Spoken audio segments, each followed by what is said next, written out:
UP की सियासत में अब 5 राज्यों की 12 पार्टियां मैदान में उतरने जा रही हैं। ओवैसी, चंद्रशेखर आजाद, पल्लवी पटेल जैसे कई अन्य क्षेत्रीय दल अपने अपने वोट बैंक पर दावा कर रहे हैं, लेकिन सवाल यह है कि इनकी लड़ाई में किसे होगा फायदा और किसे होगा नुकसान। आइए जानते हैं।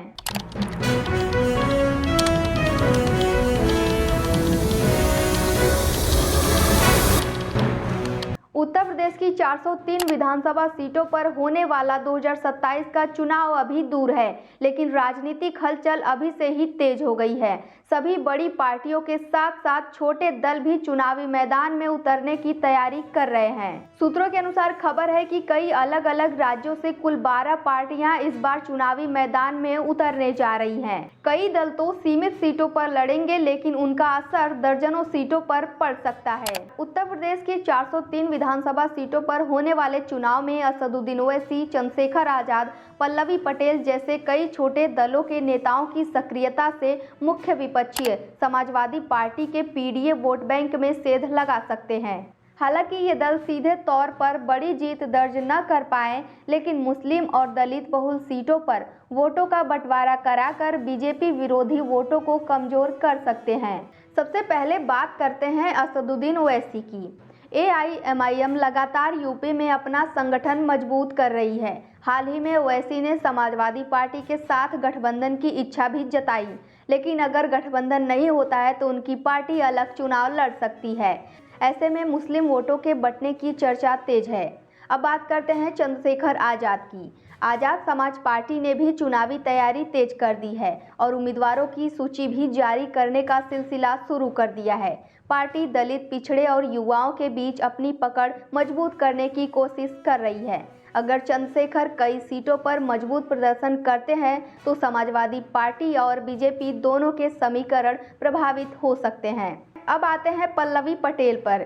कुर्मी और पिछड़े वर्ग की राजनीति में पल्लवी पटेल अपनी अलग पहचान बनाने की कोशिश कर रही हैं।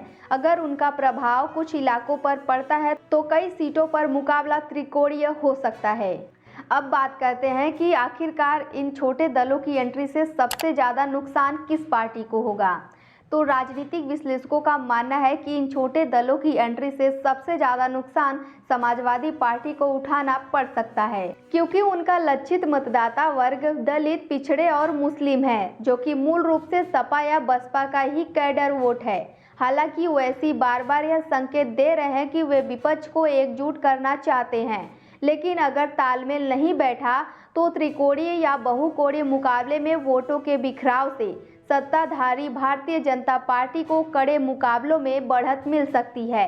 यही वजह है कि राजनीतिक विश्लेषक मानते हैं कि छोटे दल भले ही बहुत ज़्यादा सीटें न जीते, लेकिन हजारों वोट काटकर बड़े दलों की जीत हार तय कर सकते हैं। यूपी की राजनीति में ऐसा कई बार हुआ है जब छोटी पार्टियों ने कम सीटें जीतकर भी सरकार बनाने के पूरे गणित को ही बदल दिया हो। अब बीजेपी की चुनौती यह होगी कि वह अपना वोट बैंक सुरक्षित रखे और सहयोगी दलों को साथ लेकर चले। दूसरी तरफ समाजवादी पार्टी भी चाहेगी कि विपक्षी वोट ज़्यादा न बटे, क्योंकि मामूली वोटों का अंतर भी कई सीटों का परिणाम बदल सकता है। यानी अब 2027 का चुनाव सिर्फ बड़े नेताओं की रैलियों से नहीं, बल्कि छोटे दलों की रणनीति और वोट ट्रांसफर की क्षमता से भी तय हो सकता है। अब सबसे बड़ा सवाल आपसे, क्या आपको लगता है कि इस बार के चुनाव में छोटे दल बड़ा किंगमेकर बनेंगे या फिर इस बार मुकाबला बीजेपी और सपा के बीच ही रहेगा? कमेंट में अपनी राय जरूर बताइए।